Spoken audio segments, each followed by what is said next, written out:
my channel, everybody.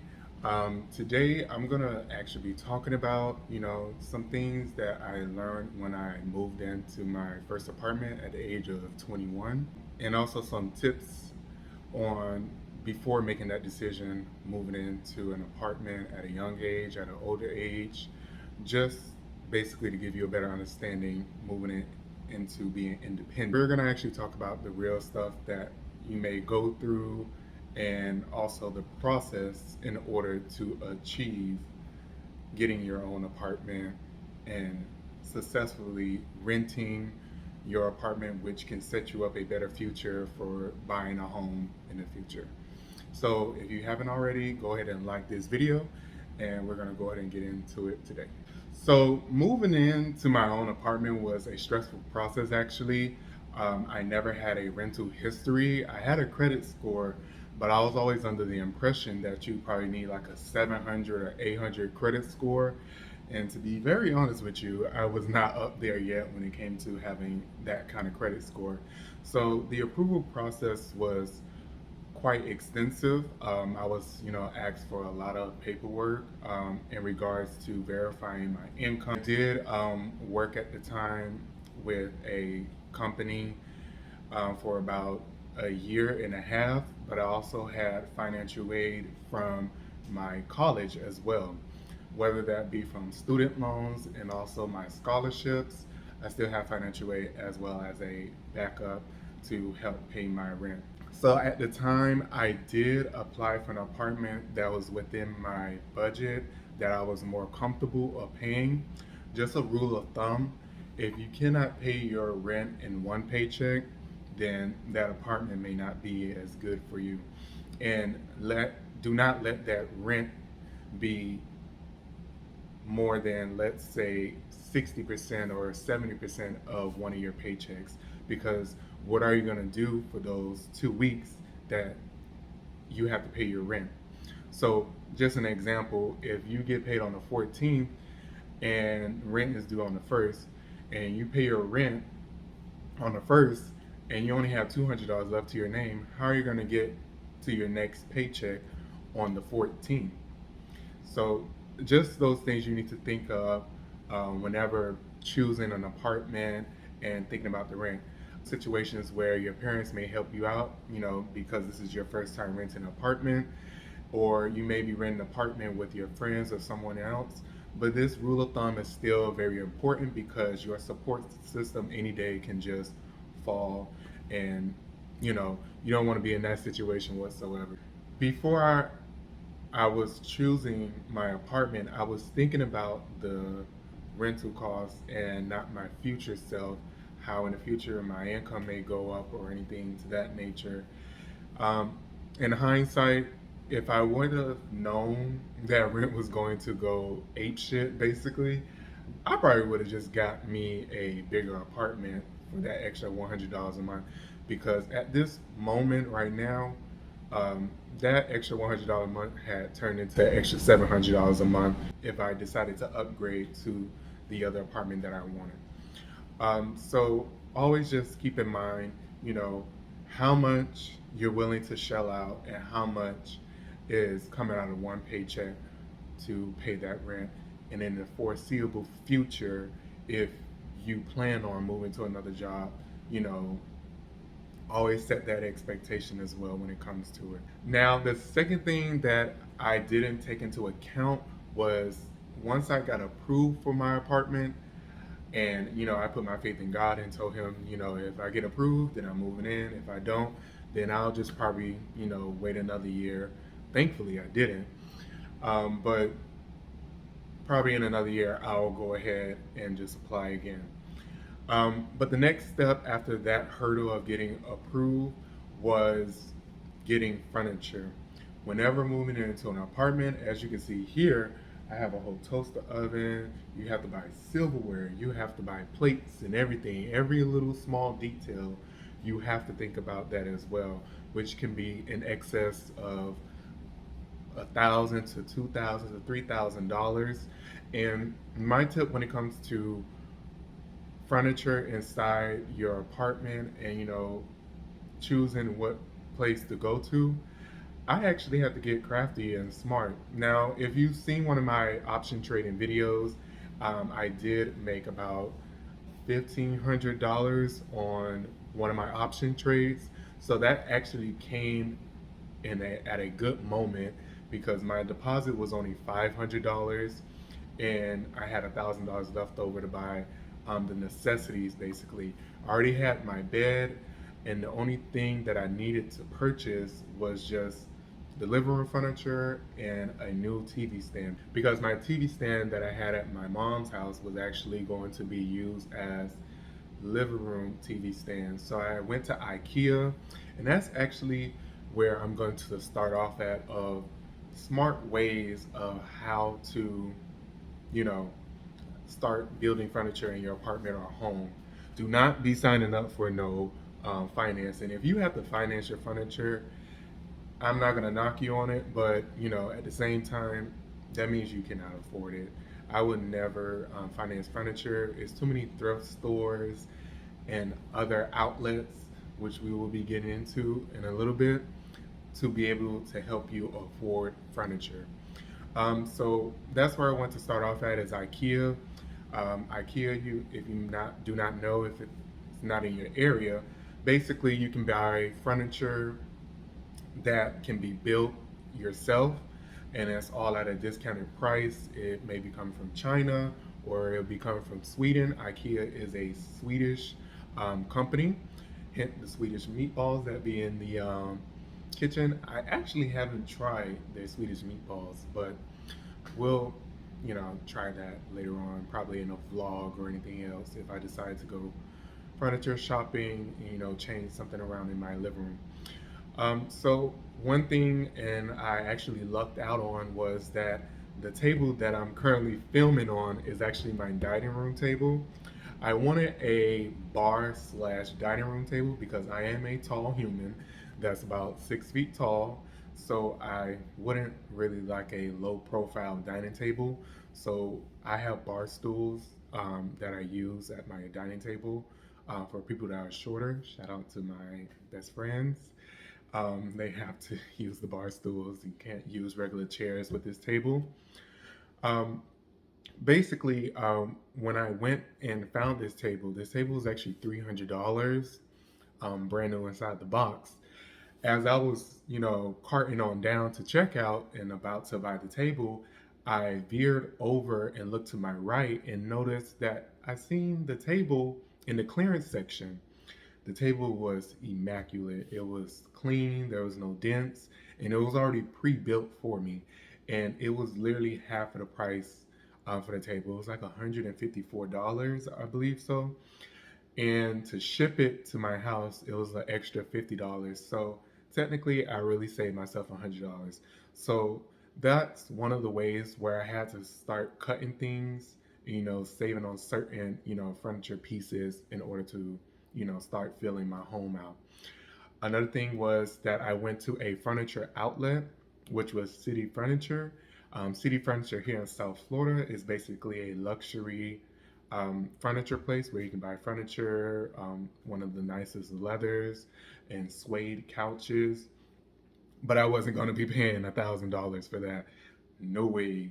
So I actually went out into the outlet section that was oddly in the back. It was just like, it was a warehouse in the back, and it's just like, here's the furniture.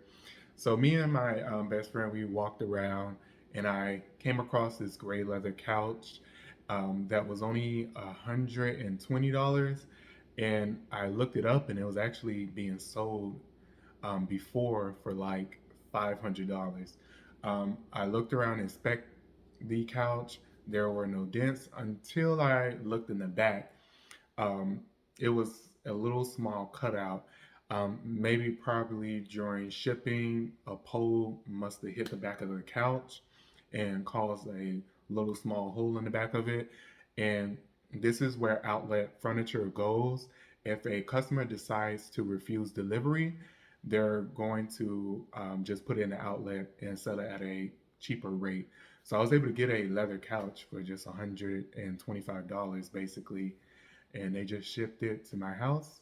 And correction, I actually had to rent a U-Haul and drove it up here to my apartment, and I had to get it up the stairs, which was a task in itself, but still worth the $125. Look around, go on Facebook Marketplace, go to outlet furniture stores, so you don't always have to pay that hefty price tag for something comparable that you could have got for like $300 to $200 less. The next thing I would like to get into is about the credit approval. So there's two things here. If you don't have a credit history whatsoever, like you never had a credit card, you never had a bill in your name whatsoever, that's understandable, and apartments understand that. So this is where you will have to basically back up your income, and also you may have to pay a higher deposit. It's either you have good credit and you have a lower deposit, like how I had a $500 deposit. If you don't have credit, then it's totally fine. They may ask you to have a co-signer, like your parents or anything like that. Personally, I did not sign up with a co-signer. Um, if you do need a co-signer, you may also need to put up a higher deposit depending on your co-signer's credit. But if you don't have a co-signer, you're still going to have to pay a higher deposit most likely. And that may be dependent on the apartment complex. Could be $1,000, could be $700. So always keep that in mind as well when it comes to getting approved for an apartment. The third thing I would like to get into is when it comes to reading your fees. So whenever applying for an apartment, you are giving an application sheet basically. So it basically lays out everything. This is your rent. This is how much this is. This is how much that is. But what a lot of people gloss over is the fees. So if you're 3 days late on your rent, let's say it's the first and now it's the fourth and you haven't paid your rent. I have seen apartment complexes charging $125 late fee, $150 for my apartment complex is $150 late fee, and I had to learn that very quick. And we're going to get into that about how to avoid those fees and how to allocate your money to avoid those fees in total. So definitely look at the fees. Look at how much is a fee just for the size of your dog. Yes, you do have to pay extra rent if you have a dog or cat. Just to tell you up front, cats are a lot cheaper when it comes to renting because they do not, tear up a whole apartment. They're not, as rowdy as a dog can be. So always keep that in mind if you have any pets when it comes to in the future renting a apartment. Now I'm going to talk about, allocating your money to avoid those fees. So let's say if you get paid on the 28th or the 20th and your rent is due on the 1st, you have to, going back to talking about, you know, if you have rent to be covered by one paycheck, make sure you have an extra $100 to cover that because your next paycheck is not going to come until 2 weeks from then. And it's for some people, it may be 3 weeks from then if you're paid on a bi monthly instance. So this is where it's important for that because if you get paid on the 20th and you have to pay rent on the 1st, you have to pay that rent or you're just going to be paying an extra 125, 150 or $200 late fee in the foreseeable future when it's time to pay rent again.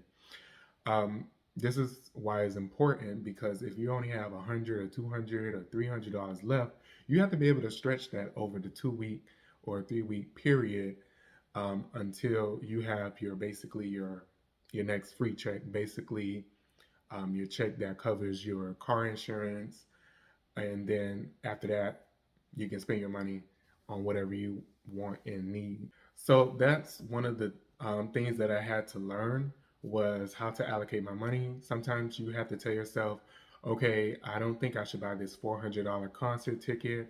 Okay, I don't think I should, go on a trip that costs $500 because I know that on the first I need to pay my rent and I also need to have money in my account to eat and possibly pay my car note um, until I get my next paycheck, which is completely free and I don't have any bills on that next paycheck. And that can get me, through. So that's something, tip I had to learn very quickly. I had to pay almost like twice of those. It wasn't that, I was like 30 days late. It was like, I'm like, hey, um, a good situation that actually happened was the first was actually a Sunday. I didn't know personally that, no matter the day, you still have 3 days to pay that rent or you'll be charged a late fee. So me thinking, my first time renting was that, oh, it's just Sunday. They don't count the weekends whatsoever. No, no, no, no. They actually, when I emailed the front office, they was like, weekends are included, so you still have 3 days to do that. I'm like, well, okay, I don't get paid till Wednesday, and they're basically going to look at you crazy and be like, well, we don't have anything to do. Um, it's either you pay it or you pay the late fee in your rent as well. So that's situations where you have to allocate your money for rent so you can avoid that late fee, because just because you get paid on Wednesday and rent is on Sunday, they're expecting you to pay that rent before Wednesday comes and you're charged that late fee no matter what. In special cases, like with apartment complex, it all depends now. They're able to, waive, you know, 1 or 2 times the late fee. That's what they did for me for my first time. They waived the late fee because I didn't know. And it's totally fine. You can run into situations like that where you just don't know and all you have to do is communicate and ask. And, your wishes may be answered. Alrighty, so the next thing I would like to talk about when it comes to the cost of being independent is also a savings account. It's very important, and if the pandemic hasn't taught you this already, is having a savings account is very important because you never know what can happen. Unfortunately, a lot of people got laid off of their jobs. What would people have done in that situation? And this is where rent at the time sharply went down because people were not able to afford their rent anymore because, you know, if you worked in the travel industry or anything like that, you had no income coming in. You had to find a whole new job. You basically had to find a new job in a different industry that you probably do not like and also pays a lot less. So that's why rent went down sharply at the time during 2020 was because to help people avoid defaulting on their, lease basically. And a lot of programs sprung from the government spending to help people, be able to pay their rent through the harsh time of people being laid off. Now, when it comes to renting and being on your own and being independent by yourself, there are still some good and bad trade offs. I'm going to first start off with the bad first, and then we're going to go ahead and talk about the goods when it comes to this. Okay, so the first thing when it comes to having a first trade off when having your own apartment is practice being alone. So if you're not moving in with a significant other or anybody else or any friends, in my situation, I moved in by myself. You have to understand and know how to cope with being alone. Some people cope with, having other people always around inside their house. Personally, I cannot do that. I like my personal space and also peace of mind. So I will have friends over from time to time, but you have to understand that you're going to be living alone. And I'm going to get into the good parts of living alone, but some people cannot take the mental stress of peace and quiet. You're going to hear things, you're going to, see things, not in a crazy way or anything, but, you're going to see your neighbors and everything. You may see some crazy shit going on outside, but, understand that you're going to be by yourself and that, you may need to call a family member or a friend to entertain you or anything like that. Some people don't know how to entertain themselves or, be perfectly fine by themselves, which is understandable. Everybody's different, but understand that you will go through that process of, feeling alone and isolated by yourself. So have that expectation when you're moving in by yourself.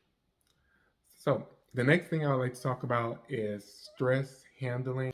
So, stress management, you definitely will go through that process. You will be questioning yourself, why the hell am I shelling out all this damn money towards rent? You will have situations like that. You will have situations where you will want to go out, but you cannot afford to do that. Um, you'll just have practices where you'll be by yourself and you have to talk with other people through stressful times. Sometimes people like to go through stressful times by themselves, and it doesn't help that you're also by yourself in your apartment and you're not surrounded by family members to distract you. So your mind is automatically, still focusing on the fact that you're by yourself, which also make things a little bit harder. But this goes ahead and transfer over to the good trade-offs when it comes to being by yourself is that you have that peace of mind and also have your personal space. This is the best time to think about yourself. Think about why do you do certain things? How do you handle certain problems by yourself? And not saying you always have to handle problems by yourself, but you can be able to get through things by yourself and not being so dependent on others to get you through the process.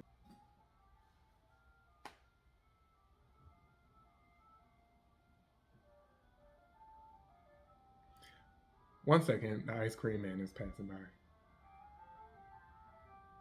So now that that's done, okay, so when it comes to stress management, basically you are now alone by yourself, and it's always good to try to at least for like 6 months or a year to move in by yourself because it gives you that time to think about yourself.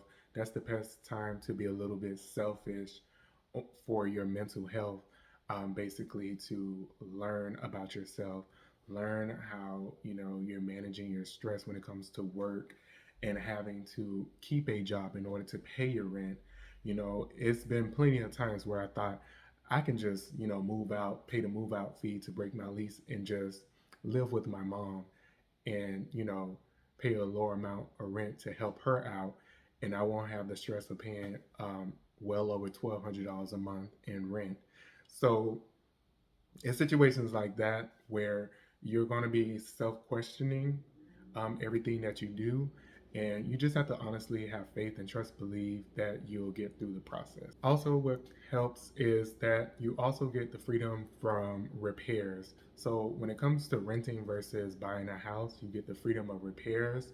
I know recently my toilet decided to clog up, and maintenance came over literally within an hour and they fixed my toilet and I just mopped up the water and everything else. And they didn't charge me. I didn't have to pay $100 or $140 for a plumber to come fix my toilet or anything like that.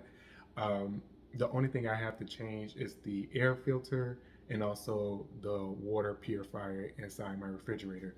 Those are pretty much the basic necessities that or maintenance basically for my apartment that I have to do honestly. Another trade-off is that this is good practice before buying a home. So this gets you in the groove basically of understanding how to make regularly on-time payments and understanding the process of owning something and the process of upkeeping it basically during it. So when it comes to buying a home, you have to understand um, that you're no longer being waived the cost of freedom of repairs. You now have to pay someone to fix the AC, fix the plumbing, fix the flooring, or anything like to that nature. So this is where you have to tap into those other tips that I told you about, which is savings in order to get you through those processes. So understand that this is just a practice run basically when it comes to renting an apartment, and then eventually in the foreseeable future you go ahead and buy your first home and you already have that good renting step under your belt, so you'll be ready to go ahead and buy your first house. So I'm just going to go ahead and end it off here. Be on the lookout for my next video and leave a like or a subscribe. Thank you.